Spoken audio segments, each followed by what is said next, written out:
ಆರಂಭದಲ್ಲಿ ಪರೀಕ್ಷಿತ ಮಹಾರಾಜ ಶುಕಾಚಾರ್ಯರನ್ನು ಒಂದು ಪ್ರಶ್ನೆ ಕೇಳ್ತಾನೆ. ಏನು ಪ್ರಶ್ನೆ? ಅಲ್ಲ, ಭಗವಂತ 14 ಲೋಕದ ಒಡೆಯ ಅಲ್ವಾ? ಎಲ್ಲ ಲೋಕಕ್ಕೆ ಅವನೇ ಒಡೆಯ. ಈಶಾವಾಸ್ಯಮಿದಂ ಸರ್ವಂ ಯತ್ಕಿಂಚ ಜಗತ್ಯಾಂ ಜಗತ್ ನಂದೇನದೋ ನಿಂದೇ ಇದೆಲ್ಲ. ಇಡೀ ಜಗತ್ತಿಗೆ ಓನರ್ ಯಾರು, ಒಡೆಯ ಯಾರು ಅಂದರೆ ಭಗವಂತ. 14 ಲೋಕದ ಒಡೆಯ ಸರ್ವೇಶ್ವರ. ಇಷ್ಟು ದೊಡ್ಡ ವ್ಯಕ್ತಿಯಾದರೂ ಕೂಡ ಒಬ್ಬ ಕೃಪಣವತ್, ಕೃಪಣ ಅಂದರೆ ದಾರಿದ್ರ್ಯ ಉಳ್ಳವ, ಅಂದರೆ ಬಡತನ ಉಳ್ಳವ. ದೊಡ್ಡ ಶ್ರೀಮಂತ, ಲಕ್ಷ್ಮಿಗೆ ಪತಿಯಾದ ನಾರಾಯಣ ಏನೂ ಇಲ್ಲದ ದರಿದ್ರನಂತೆ ಬಲಿಯ ಬಳಿ ಹೋಗಿ 3 ಹೆಜ್ಜೆ ಭೂಮಿ ಕೊಡು ಅಂತ ಯಾಕೆ ಬೇಡ್ದ? ಏನು ಕಥೆ ಗೊತ್ತಾ? ಅವ ಬೇಡುವವ ಅಲ್ಲ, ನೀಡುವವ. 14 ಲೋಕಕ್ಕೆ ದಾತ, ಕೊಡುವವನು ನೀನು, ಕೊಂಬುವರು ನಾವು. 14 ಲೋಕದ ಎಲ್ಲ ಜೀವಜಾತಕ್ಕೆ ಕೊಡುಗೈದಾನಿ ನಾರಾಯಣ. ಎಲ್ಲರಿಗೆ ಕೊಡುವ ಭಗವಂತ ಬಲಿಯ ಮುಂದೆ ಕೈ ನೀಡಿ ಬೇಡದ್ನಲ್ಲ, ಇದು ಬಹಳ ಆಶ್ಚರ್ಯ. ದೇವರು ದರಿದ್ರನಂತೆ, ಗತಿ ಕೆಟ್ಟವನಂತೆ, ಏನೂ ಇಲ್ಲದವನಂತೆ ಬಲಿಚಕ್ರವರ್ತಿಯ ಮುಂದೆ ಕೈ ನೀಡಿ ಬೇಡದ್ನಲ್ಲ. ಯಾಕೆ ಬೇಡಬಾರ್ದ? ನೋಡಿ, ಈ ದೇವಸ್ಥಾನಗಳ ಮುಂದೆ ಕೆಲವರು ಭಿಕ್ಷದವರು, ಬಡವರು ಕೂತಿರ್ತಾರೆ. ಸಾಮಾನ್ಯವಾಗಿ ನೀವೆಲ್ಲ ತೀರ್ಥಯಾತ್ರೆ ಹೋದರೆ ಯಾವುದೇ ಒಂದು ದೊಡ್ಡ ದೇವಸ್ಥಾನಗಳ ಮುಂದೆ ಅನೇಕ ಜನ ಭಿಕ್ಷೆ ಬೇಡುವವರು ಕೂತಿರ್ತಾರೆ. ನೀವೇನು ಮಾಡ್ತೀರಿ? ದೇವರ ದರ್ಶನ ಮಾಡ್ಕೊಂಡು ವಾಪಸ್ ಬರುವಾಗ ನಿಮ್ಮ ಕೈಯಲ್ಲಿ ಚೇಂಜಸ್ ಇದ್ದರೆ ಒಬ್ಬೊಬ್ಬರಿಗೆ ಒಂದೊಂದು ಕಾಯಿನೋ, ₹1 10 ರೂಪಾಯಿ ಏನಿರುತ್ತೋ ಕೊಡ್ತೀರಿ. ಇದು ಸಾಮಾನ್ಯ. ಆ ಭಿಕ್ಷೆ ಬೇಡ್ತಿರ್ತಾರಲ್ಲ, ಅವರು ಸಾಲಲ್ಲಿ ಯಾರಾದರೂ ಒಬ್ಬ ದಿಢೀರಂತ ಬಂದ, ಅವನು ಬೆನ್ಸ್ ಕಾರಲ್ಲಿ ಬಂದ, ಬೇಕಾದಷ್ಟು ಬಂಗಾರ ಎಲ್ಲ ಹಾಕ್ಕೊಂಡಿದ್ದ, ಒಳ್ಳೆ ಶೂಸ್ ಎಲ್ಲ ಹಾಕ್ಕೊಂಡಿದ್ದ, ಟೈಗಿ ಕಟ್ಟಿದ್ದ, 3 ಪೀಸ್ ಸೂಟ್ ಹಾಕಿದ್ದ. ಈ ಭಿಕ್ಷುಕರ ಪಕ್ಕ ಅವನು ಕೂತು ಒಂದು ಬೆಳ್ಳಿ ತಟ್ಟೆ ಹಿಡ್ಕೊಂಡು ಅಮ್ಮ ತಾಯಿ ಅಂದರೆ ನೀವೇನಂತೀರಿ? ನಿಂಗೇನಯ್ಯ ಬಂತು, ಕಾರಲ್ಲಿ ಬಂದು ಭಿಕ್ಷೆ ಬೇಡ್ತಾ ಅಂತೀರಾ? ಇಲ್ಲ. ಅಂದಮೇಲೆ ಲಕ್ಷ್ಮೀಪತಿ ಆದವ ಬೇಡೋದು ಅಂದರೆ ಇದು ಆಶ್ಚರ್ಯ ಹೌದಾ ಅಲ್ವಾ? ನನ್ನ ಪ್ರಶ್ನೆ ಇಷ್ಟೇ, ಇದು ನಂಗೆ ಆಶ್ಚರ್ಯ. ಅವ ಯಾಕೆ ಬೇಡ್ದ? ಅವನಿಗೇನು ಕಡಿಮೆ ಆಗಿತ್ತು? ಯಾಕೆ ಬೇಡ್ದ? ಅದಕ್ಕೆ ಆನ್ಸರ್ ಹೇಳಿ. ಇದು ಒಂದು ಪ್ರಶ್ನೆ. ಇನ್ನೊಂದು ದೊಡ್ಡ ಪ್ರಶ್ನೆ, ಈ ಬಲಿಚಕ್ರವರ್ತಿ ದಾನ ಮಾಡಿದ್ನಲ್ಲ, ತೊಗೊಂಡ್ಬಿಟ್ಟ. ದಾನ ಎಲ್ಲ ತೊಗೊಂಡಾದಮೇಲೆ ಬಲಿಯನ್ನು ಕಂಬಕ್ಕೆ ಕಟ್ಟಿಬಿಟ್ಟ. ಇದು ಒಳ್ಳೆ ಚೆನ್ನಾಗೈತೆ. ದಾನ ಕೊಟ್ಟವ್ರನ್ನ ಯಾರು ಕಟ್ಟಿಬಿಡ್ತಾರ? ನೀವು ಮನೆಗೆ ನಿಮ್ಮ ಯಾರನ್ನೋ ಆಚಾರನ ಕರೆದಿರ್ತೀರಿ, ಇವತ್ತು ಹಬ್ಬ, ನಿಮಗೊಂದು ತಾಂಬೂಲ ಕೊಡ್ತೀನಿ ಬನ್ನಿ ಆಚಾರ್ಯ ಅಂಥೇಳಿ ಅವ್ರನ್ನ ಮನೆಗೆ ಕರೆದು ಹಣ್ಣು ಹೂವೆಲ್ಲ ಇಟ್ಟು ಅವ್ರಿಗೆ ತಾಂಬೂಲ ಕೊಟ್ಟ ಮೇಲೆ ಒಂದು ಹಗ್ಗ ತಂದು ಆಚಾರ್ಯರು ಮನೆ ಯಜಮಾನನ್ನೇ ಕಟ್ಟಿಬಿಟ್ರೆ ಇದೇನು ಸಂಪ್ರದಾಯ? ದೇವರು ದಾನ ಕೇಳಿದ್ಯಾಕೆ, ಕೊಟ್ಟ ಬಲಿಯನ್ನು ಕಟ್ಟಿದ್ಯಾಕೆ? ಎರಡೇ ಪ್ರಶ್ನೆ. ಕಟ್ಟಿದ್ದು ಯಾಕೆ, ಬೇಡಿದ್ದು ಯಾಕೆ? ಇದು ನಂಗೆ ಬಹಳ ಇಂಟ್ರೆಸ್ಟ್, ಕುತೂಹಲ. ದಯಮಾಡಿ ಹೇಳಿ. ಈಶ್ವರಸ್ಯ ಯಾಂಚ, 14 ಲೋಕದ ಒಡೆಯನಾದ ಭಗವಂತ ಬೇಡಿದ್ದು, ತಪ್ಪು ಮಾಡದ ಬಲಿಯನ್ನು ಕಟ್ಟಿದ್ದು. ದಾನ ಮಾಡೋದು ಸತ್ಕರ್ಮರಿ. ಈ ದೇವಸ್ಥಾನಕ್ಕೆ ಬೇಕಾದಷ್ಟು ದಾನ ಮಾಡಿದ್ದಾರೆ, ನೀವು ಬಂದು ಅವ್ರನ್ನ ನೋಡ್ಕೊಂಡು ಹೋಗಿ ಅಂತ ಅವ್ರನ್ನ ದೊಡ್ಡದೊಂದು ಕಂಬಕ್ಕೆ ಕಟ್ಟಿಬಿಟ್ರೆ ಮಾಡ್ಬೇಕ್ರಿ? ಯಾರು ಕಟ್ತಾರೇನ್ರಿ? ಏನು ಮಾಡಿಲ್ಲ ಪಾಪ, ಅವ್ನು ದಾನ ಮಾಡಿದ್ದೇ ತಪ್ಪ. ₹1,00,000 ರಸೀತಿ ಹರಿಸಿದ್ರೆ ಬನ್ನಿ ಇಲ್ಲಿ ಬನ್ನಿ ಅಂತೇಳಿ ಕಂಬಕ್ಕೆ ತೊಗೊಂಡೋಗಿ ಬರ ಕಟ್ಟಿ ಇವರೇ $1,00,000 ಕೊಟ್ಟಿದ್ದು, ಇವರೇ $1,00,000 ಕೊಟ್ಟಿದ್ದು. ಇನ್ನೂ ಅವ್ರ ಹೆಸರು ಕಲ್ಗಿಲ್ಲಲ್ಲಿ ಕೆತ್ತಿಸಿ ಒಂದು ಕಡೆ ಅಂಟಿಸಿದ್ರೆ ಪರವಾಗಿಲ್ಲ, ಅವ್ರಿಗೂ ಒಂದು ಖುಷಿ, ಬಂದು ಅವ್ರ ಹೆಸರು ಅವರೇ ನೋಡ್ಕೊಂಡು ಹೋಗ್ತಿರ್ತಾರೆ. ಅದು ಬಿಟ್ಟು ಅವ್ರನ್ನೇ ಸುಮ್ಮನೆ ಹೆಸರಿಗೆ ಹೆಸರು ಯಾಕೆ ಆಚಾರ್ಯ, ನಿಮ್ಮನ್ನೇ ಇಲ್ಲಿ ಕಟ್ಟಿ ಹಾಕ್ಬಿಡ್ತೀವಿ ಅಂಥೇಳಿ ಆ ದಾನ ಕೊಟ್ಟವನ್ನೇ ಕಟ್ಟಿಬಿಟ್ರೆ ಯಾರು ಮಾಡ್ತಾರಾ? ದೇವರು ಮಾಡ್ದ, ಯಾಕೆ ಮಾಡ್ದ ಅದನ್ನು ಹೇಳಿ ಅಂತ ಕೇಳಿದಾಗ ಶುಕಾಚಾರ್ಯರು ಪರೀಕ್ಷಿತನಿಗೆ ಆ ಕಥೆಯನ್ನು ವಿಸ್ತಾರ ಮಾಡಿ ಹೇಳಲಿಕ್ಕೆ ಆರಂಭ ಮಾಡಿದ್ದಾರೆ. ಹಿಂದೆ ದೇವತೆಗಳಿಗೆ ದೈತ್ಯರಿಗೆ ಯುದ್ಧ ಪ್ರಸಂಗ ನಡೀತು. ಅದೇನೆಂದರೆ ಸಮುದ್ರ ಮಥನ ಆಯ್ತಲ್ಲ, ಮಥನ ಆದಾಗ ಅಮೃತ ಬಂತಲ್ಲ. ಈ ದೇವರು ಕೃಷ್ಣ ಭಾರಿ ಆಸಾಮಿ ಕೃಷ್ಣ. ಅವು ಏನು ಮಾಡ್ದ, ದೈತ್ಯರಿಗೆಲ್ಲ ದೊಡ್ಡ ನಾಮ ಹಾಕಿದ್ದೆ, ದೇವತೆಗಳಿಗೆಲ್ಲ ಅಮೃತ ಕುಡಿಸ್ಬಿಟ್ಟ. ದೈತ್ಯರಿಗೆ ಒಂದು ಡ್ರಾಪ್ ಉಳಿಸ್ಲಿಲ್ಲ. ದೈತ್ಯರಿಗೆ ಭಾರಿ ಸಿಟ್ಟು, ಮೋಸ, ಅನ್ಯಾಯ ಅಂಥೇಳಿ ಭಾರಿ ಸ್ಟ್ರೈಕ್ ಮಾಡಿ ಫೈಟಿಂಗೇ ಶುರು ಮಾಡಿಬಿಟ್ರು. ಯುದ್ಧ ಶುರು ಮಾಡಿದಾಗ ದೇವರೇನು ಮಾಡ್ದ, ದೇವತೆಗಳ ಪಾರ್ಟಿಗೆ ಸೇರ್ಕೊಂಡ್ಬಿಟ್ಟ. ಎಲ್ಲ ದೈತ್ಯರನ್ನು ಬಲಿ ಹಾಕದ. ಆ ಬಲಿಚಕ್ರವರ್ತಿಯನ್ನಂತೂ ಪ್ರಾಣವೇ ತೆಗೆದ್ರು, ಚೆನ್ನಾಗಿ ಕೊಂದೇ ಹಾಕಿಬಿಟ್ರು.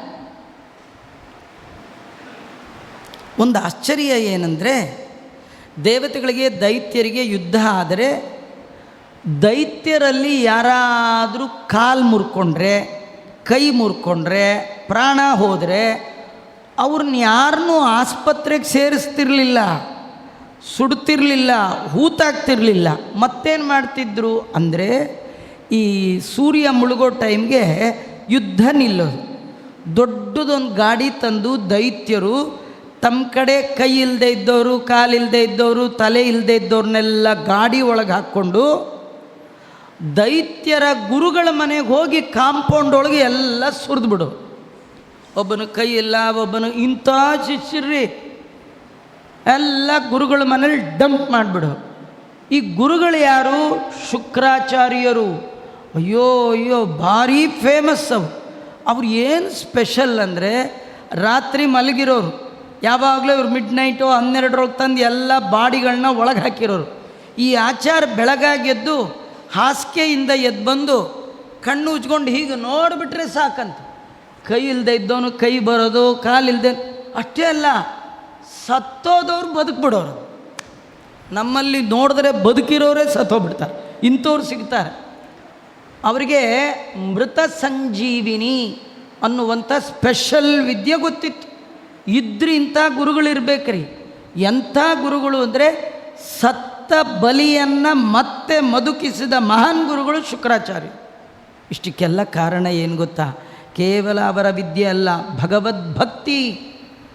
ದೇವರಲ್ಲಿ ಅನನ್ಯವಾದ ಭಕ್ತಿ ಮಾಡಿದ ಮಹಾನುಭಾವರು ಶುಕ್ರಾಚಾರ್ಯರು. ಆ ಭಕ್ತಿಯ ಬಲದಿಂದ ಏನನ್ನೂ ಸಾಧಿಸುವ ತಾಕತ್ತು ದೇವರು ಶುಕ್ರಾಚಾರ್ಯರಿಗೆ ಕೊಟ್ಟಿದ್ದ. ಶುಕ್ರಾಚಾರ್ಯರಲ್ಲಿದ್ದ ಈ ವಿದ್ಯಾ ಯಾವ ದೇವತೆಗಳಲ್ಲೂ ಇರಲಿಲ್ಲ, ಇಂದ್ರಾದಿ ದೇವತೆಗಳಲ್ಲಿಯೂ ಈ ವಿದ್ಯೆ ಇರಲಿಲ್ಲ. ಹೀಗಾಗಿ ಎಷ್ಟು ಬಾರಿ ದೈತ್ಯರು ವಧೆ ತಿಂದರು, ಆಚಾರ್ಗೊಂದು ಪಾದ ಪೂಜೆ ಮಾಡಿದ್ರೆ ಕೈ ಇಲ್ಲದೆ ಇದ್ದವನು ಕೈ, ತಲೆ ಇಲ್ಲದೆ ಇದ್ದವನು ತಲೆ, ಮೂಗಿಲ್ಲದೆ ಇದ್ದವನು ಮೂಗು, ಎಲ್ಲ ಬಂದ್ಬಿಡೋದು. ಸರ್ವಾತ್ಮನಾಥಾನ ಭಜದ್ ಭುಗುನ್ ಬಲಿ ಶಿಷ್ಯೋನ್ಮಹನ್ ಸ್ವಾರ್ಥ ನಿವೇದನೇನ. ಬಲಿ ನಿದ್ದೆ ಮಾಡಿದವ ಎದ್ದಂತೆ ಎದ್ದು, ಅವನಿಗೆ ಗೊತ್ತಿತ್ತು ತಾನು ಸತ್ತೆ ಅಂತ. ಈಗ ಬದುಕಿದ್ದೀನಿ ಅಂದರೆ ಇದಕ್ಕೆಲ್ಲ ಗುರುಗಳ ದಯಾ. ಗುರುವಿನ ಗುಲಾಮನಾಗುವ ತನಕ ದೊರೆಯದಣ್ಣ ಮುಕುತಿ ಅಂಥೇಳಿ ಸರ್ವಾತ್ಮನ ಮಹನ್ ಸ್ವಾರ್ಥ ನಿವೇದನೇನ ತನ್ನ ಸರ್ವಸ್ವವನ್ನು ಗುರುಗಳ ಪಾದಕ್ಕಿಟ್ಬಿಟ್ಟ. ನಂದು ಅಂತ ಏನಿದೆ ಆಚಾರ್ಯ, ಅದೆಲ್ಲ ನಿಮ್ಮದೇ, ಇನ್ನು ಮೇಲೆ ನೀವು ಹಾಕಿದ ಗೆರೆ ದಾಟೋಲ್ಲ ಅಂತ ಇಷ್ಟು ಗುರುಭಕ್ತಿಯನ್ನು ಮಾಡಿದ ಮಹಾನುಭಾವ ಯಾರು? ಬಲಿಚಕ್ರವರ್ತಿ. ಅವನ ಗುರುಭಕ್ತಿ ನೋಡಿ ಗುರುಗಳಿಗೆ ಆನಂದ ಆಯಿತು. ಅವರು ಅಂದ್ಕೊಂಡ್ರು, ಏನಾದರೂ ಮಾಡಿ ನಮ್ಮ ಶಿಷ್ಯನ್ನ ಟಾಪ್ 1 ಮಾಡಬೇಕು ಅಂತ ಅಂದ್ಕೊಂಡ್ರು. ಅವನ ಕೈಲೊಂದು ಹೋಮ ಮಾಡಿಸಿದ್ರು. ಆ ಹೋಮದ ಹೆಸರು ವಿಶ್ವಜಿತ್ ಅನ್ನುವ ಯಾಗ. ವಿಶ್ವಜಿತ್ ಯಾಗ ಮಾಡಿದ್ರು. ಪೂರ್ಣಾಹುತಿ ಆಯಿತು. ಪೂರ್ಣಾಹುತಿ ಆಗುವಾಗ ನಮ್ಮಲ್ಲೆಲ್ಲ ನಾವು ಹೋಮ ಮಾಡ್ತೇವೆ. ಹೋಮ ಆದಮೇಲೆ ಯಜಮಾನರಿಗೆ ಪ್ರಸಾದ ಕೊಡ್ತೇವೆ. ಏನು ಪ್ರಸಾದ? ಅವರೇ ತಂದಿರ್ತಾರಲ್ಲ ಕಾಯಿ ಹೋಳು, ಅವರೇ ತಂದಿರೋ ಹಣ್ಣು, ಅವರೇ ತಂದಿರೋ ಹೂ, ನಾವೇನೂ ತರಲ್ಲ. ನೀವು ತಂದಿದ್ದರೆ ಅದನ್ನೇ ನಿಮಗೆ ಕೊಡ್ತೀವಿ ಅಲ್ವಾ? ಅದೇ ತಾನೇ ಕೊಡೋದು. ಆದರೆ ಶುಕ್ರಾಚಾರ ಹಾಕ್ಕೊಡ್ಲಿಲ್ಲ. ಶುಕ್ರಾಚಾರ್ಯರು ಪೂರ್ಣಾಹುತಿ ಹಾಕಿದ್ದೇ ತಡ. ಆ ಒಂದು ಯಜ್ಞ ಕುಂಡದಿಂದಲೇ ಬಂಗಾರದ ರಥ ಬಂತು. ಅದರೊಳಗೆ ಕುದುರೆ ಬೇರೆ ಇದ್ವು. ಎಲ್ಲ ವಿಚಿತ್ರ. ಬಂಗಾರದ ಕವಚ, ಬಂಗಾರದ ಗುರಾಣಿ, ಬತ್ತಳಿಕೆ ಎಲ್ಲ ಬಂದ್ಬಿಟ್ಟಿದೆ. ಧ್ವಜಶ್ಚ ಸಿಂಹೇನ ವಿರಾಜಮಾನೋ ಹುತಾಶನಾದ ಸಹವಿರ್ಬಿರಿದ್ದಾತ್. ಸಿಂಹಲಾಂಛನದಿಂದ ಕೂಡಿದ ಧ್ವಜ ಆ ರಥಕ್ಕೆ ಇತ್ತು. ಒಳ್ಳೆ ಬಿಲ್ಲು, ಒಳ್ಳೆ ಬಾಣ, ಎಲ್ಲವೂ ಕೂಡ ಬಂಗಾರದಮಯ. ಅಕ್ಷಯ ಬತ್ತಳಿಕೆ, ದಿವ್ಯವಾದ ಕವಚ ಎಲ್ಲವೂ ಕೂಡ ಯಜ್ಞದಿಂದಲೇ ಮೇಲೆ ಬಂದಿದೆ. ಆ ಎಲ್ಲವನ್ನು ಆಶೀರ್ವಾದ ಮಾಡಿಕೊಟ್ಟು ಶುಕ್ರಾಚಾರ್ಯರು ಬಲಿಗೆ ಕೊಟ್ಟಿದ್ದಾರೆ. ಆ ಬಲಿಯ ತಾತ ಪ್ರಹ್ಲಾದರಾಜರು. ನೋಡಿ ಅವ್ರ ಫ್ಯಾಮಿಲಿ ಎಂಥ ಆಶ್ಚರ್ಯ ಗೊತ್ತಾ. ಬ್ರಹ್ಮದೇವರ ಮಗ ಮರೀಚಿ, ಮರೀಚಿಯ ಮಗ ಕಶ್ಯಪ, ಕಶ್ಯಪನ ಮಗ ಹಿರಣ್ಯಕಶ್ಯಪ. ಅಪ್ಪ ಭಾರಿ ಉತ್ತಮ ಭಗವದ್ಭಕ್ತ, ಮಗ ಭಾರೀ ಭಗವದ್ವೇಷಿ ದೈತ್ಯ ಹಿರಣ್ಯಕಶ್ಯಪ. ಹಿರಣ್ಯಕಶ್ಯಪನ ಮಗ ಮಹಾಭಗವದ್ಭಕ್ತ ಪ್ರಹ್ಲಾದ, ಅವ್ರ ಮಗ ಮಹಾದೈತ್ಯ ವಿರೋಚನ, ಅವ್ರ ಮಗ ಮತ್ತೆ ಬಲಿಚಕ್ರವರ್ತಿ ಮಹಾಭಗವದ್ಭಕ್ತ, ಅವ್ರ ಮಗ ಮತ್ತೆ ಅಯೋಗ್ಯ ಬಾಣಾಸುರ. ಈ ಕಥೆಯಲ್ಲಿ ನಮಗೇನು ಮೆಸೇಜ್ ಗೊತ್ತಾ, ನಮ್ಮ ಮಕ್ಕಳು ನಮ್ಮ ಥರನೇ ಇರಬೇಕು ಅಂತ ಏನಿಲ್ಲ. ಅಪ್ಪ ಡಾಕ್ಟ್ರು, ಮಗ ಪೇಷಂಟು ಆಗಬಾರ್ದು ಅಂತ ಏನಿಲ್ಲ ಅಲ್ವಾ. ಅಪ್ಪ ದೊಡ್ಡ ವಿದ್ವಾಂಸ, ಮಗ ಇಂದಿರಾರಮಣ ಗೋವಿಂದ ಗೋವಿಂದ ಆಗ್ಬೋದು. ನಮ್ಮಪ್ಪ ವಿದ್ವಾಂಸ, ದೇರ್ ಫೋರ್ ನಾನು ವಿದ್ವಾಂಸ, ನಾನ್ ವಿದ್ವಾಂಸ NON ಆಗ್ಬೋದೇ ವಿನಃ ನಾನು ವಿದ್ವಾಂಸ ಆಗಲೇಬೇಕು ಅಂತ ರೂಲ್ಸ್ ಇಲ್ಲ. ಅದರಿಂದ ಬಲಿಚಕ್ರವರ್ತಿಗೆ ತಾತ, ಅವನಿಗೆ ಬಲಿಚಕ್ರವರ್ತಿಗೆ ಅಪ್ಪನ ಹೆಸರು ಹೇಳಿದ್ರೆ ಆಗ್ತಿರಲಿಲ್ಲ. ಯಾಕೆಂದರೆ ಅವರಪ್ಪ ಫೇಮಸ್ ಅಲ್ಲ, ಕುಖ್ಯಾತಿ. ಯಾರದು? ವಿರೋಚನ. ಅವನಿಗೆ ತಾತನ ಹೆಸರು ಹೇಳಿದ್ರೆ ಖುಷಿ. ತಾತ ಯಾರು? ಪ್ರಹ್ಲಾದ. ಆ ಪ್ರಹ್ಲಾದರಾಜರು ಈ ಬಲಿಚಕ್ರವರ್ತಿಗೆ ಕೊರಳಿಗೆ ಒಂದು ಮಾಲೆ ಹಾಕಿದ್ರಂತೆ. ಯುದ್ಧಕ್ಕೆ ಹೋಗ್ತಾ ಇದೆಯಾ ಅಂತ ಒಂದು ಮಾಲೆ, ವಿಜಯದ ಮಾಲೆ. ಅದ್ಯಾವುದದು ಅಂದರೆ ಆಮ್ಲಾನ ಪುಷ್ಪಾಂ, ಕಮಲದ ಮೊಗ್ಗಿನ ಮಾಲೆಯನ್ನು ಬಲಿಚಕ್ರವರ್ತಿಗೆ ಹಾಕಿದ್ರಂತೆ. ಏನು ವಿಶೇಷ ಗೊತ್ತಾ, ಆ ಮಾಲೆ ಬಾಡ್ತಾನೇ ಇರಲಿಲ್ಲ. ಹಾಗಾದ್ರೆ ಪ್ಲಾಸ್ಟಿಕ್ದೇ ಇರಬೇಕಾಚಾರ್ಯ ಒಂದ್ಗಿಂದೀರ. ಆ ಪ್ಲಾಸ್ಟಿಕ್ ಅಲ್ಲ ರೀ, ರಿಯಲ್ಲೇ. ಅದು ಯಾಕೆ ಗೊತ್ತಾ, ಪ್ರಹ್ಲಾದರಾಜರ ಕೈ ಸ್ಪರ್ಶ ಆಗಿದ್ದ ಮಾಲೆ ಅದು. ಅಲ್ಲ, ಅವ್ರ ಕೈ ಸ್ಪರ್ಶ, ಅವ್ರ ಕೈ ನರಸಿಂಹದೇವರ ಪಾದ ಸ್ಪರ್ಶ ಮಾಡಿದ ಕೈ.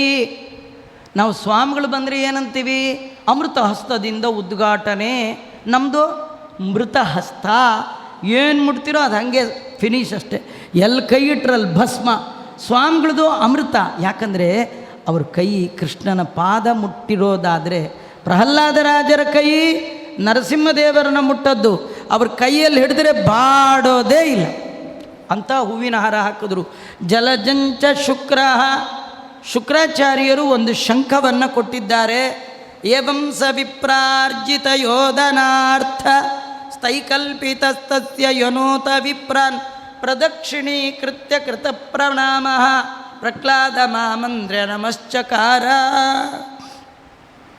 ಬಲಿಚಕ್ರವರ್ತಿ ಬ್ರಾಹ್ಮಣರ ಅನುಗ್ರಹದಿಂದ ಯುದ್ಧಕ್ಕೆ ಬೇಕಾದ ಎಲ್ಲ ಸಾಮಗ್ರಿಗಳನ್ನು ಸಂಪಾದನೆ ಮಾಡಿ, ಬ್ರಾಹ್ಮಣರ ಆಶೀರ್ವಾದವನ್ನು ಮಾಡಿಸಿಕೊಂಡು, ಆ ಎಲ್ಲ ಬ್ರಾಹ್ಮಣರಿಗೆ ಪ್ರದಕ್ಷಿಣೆ ನಮಸ್ಕಾರ ಮಾಡಿ, ಪ್ರಹ್ಲಾದರಾಜರ ಬಳಿಗೆ ಹೋಗಿ ನಮಸ್ಕಾರ ಮಾಡಿ ಹೇಳ್ತಾ ಇದ್ದಾನೆ, ದಿಗ್ವಿಜಯಕ್ಕೆ ಹೋಗಿ ಬರ್ತೇನೆ, ನೀವು ಆಶೀರ್ವಾದ ಮಾಡಬೇಕು ಅಂತಂದಾಗ ಅವನ ತಲೆಯ ಮೇಲೆ ಕೈ ಇಟ್ಟು ವಿಜಯೋಭವ ಅಂದಿದ್ದಾರೆ. ಈ ಕಥೆಯಲ್ಲಿ ನಮಗೇನಿದೆ ಗೊತ್ತಾ, ನಾವು ಅಷ್ಟೇ ಎಕ್ಸಾಮ್ಗೆ ಹೋಗುವಾಗ ಮನೆಯಲ್ಲಿ ತಂದೆ ತಾಯಿಗಳಿದ್ದರೆ ಅವ್ರಿಗೊಂದು ನಮಸ್ಕಾರ ಮಾಡಿ ಹೋಗ್ರಿ. ಈಗ ಇಲ್ಲ ರೀ, ನಿಮಗೆಲ್ಲ ನೆನಪಿರ್ಬೋದು. ನೀವೆಲ್ಲ ಚಿಕ್ಕ ಹುಡುಗರು ಇರುವಾಗ ಯಾವಾಗಲೂ ಏನೇ ಎಕ್ಸಾಮ್ಗೆ ಹೋಗ್ಬೇಕಾದ್ರೆ ಅಪ್ಪಂಗೊಂದು ಅಮ್ಮಂಗೊಂದು ಹಬ್ಬದ ನಮಸ್ಕಾರಗಳು, ಎಕ್ಸಾಮ್ಗೆ ಹೋದ್ರೆ ಒಂದು ನಮಸ್ಕಾರ ಎಲ್ಲ ಮಾಡ್ತಿದ್ರಿ. ಈಗೆಲ್ಲ ಹೋಗೇ ಬಿಟ್ಟಿದೆ. ಯಾರ್ಯಾರು ನಮಸ್ಕಾರ ಮೊದಲು ಅಪ್ಪ ಅಮ್ಮನ ಮನೇಲಿ ಇಟ್ಕೊಂಡ್ರಲ್ವ ನಮಸ್ಕಾರ ಮಾಡೋಕ್ಕೆ, ಎಲ್ಲರೂ ಮನೇಲೇ ಇಟ್ಕೊಂಡ್ಬಿಟ್ರೆ ಓಲ್ಡ್ ಏಜ್ ಹೋಮ್ ಎಲ್ಲ ಡೆವಲಪ್ ಆಗೋದು ಹೇಗೆ? ನಾವೇ ಓಲ್ಡ್ ಏಜ್ ಹೋಮ್ಗಳು ಕಟ್ಟಿರ್ತೀವಿ. ಅದರಿಂದ ಆ ಓಲ್ಡ್ ಏಜ್ ಹೋಮ್ಗೆ ಮಕ್ಕಳದೇನೂ ತಪ್ಪಿಲ್ಲ. ಯಾರ್ಯಾರು ಓಲ್ಡ್ ಏಜ್ಗೆ ಹೋಗ್ತೀರಿ ಮಕ್ಕಳದೇನು ತಪ್ಪಿಲ್ಲ. ನೀವು ಸಣ್ಣ ವಯಸ್ಸಿನಲ್ಲಿ ಅವುಗಳನ್ನು ಬೇಬಿ ಸಿಟ್ಟಿಂಗ್ ಸೆಂಟರ್ಗೆ ಸೇರಿಸಿದ್ದಕ್ಕೆ ಅವರೇನು ಮಾಡಿದ್ದಾರೆ, ದೊಡ್ಡವರಾದಮೇಲೆ ನಿಮ್ಮನ್ನು ಓಲ್ಡ್ ಏಜ್ಗೆ ಹೋಗಿ ಹಾಕಿದ್ದಾರೆ. ಆ ಬೇಬಿ ಸಿಟ್ಟಿಂಗ್ ಸೆಂಟರ್ ಇದೆಯಲ್ಲ, ಅದು ಇಂಗ್ಲೀಷಲ್ಲಿ ಓದಬೇಡಿ, ಕನ್ನಡದಲ್ಲಿ ಓದಿ ಸೇರಿಸ್ಬೇಕು ಅನ್ನೋ ಬುದ್ಧಿ ನಿಮಗೆ ಬರಲ್ಲ.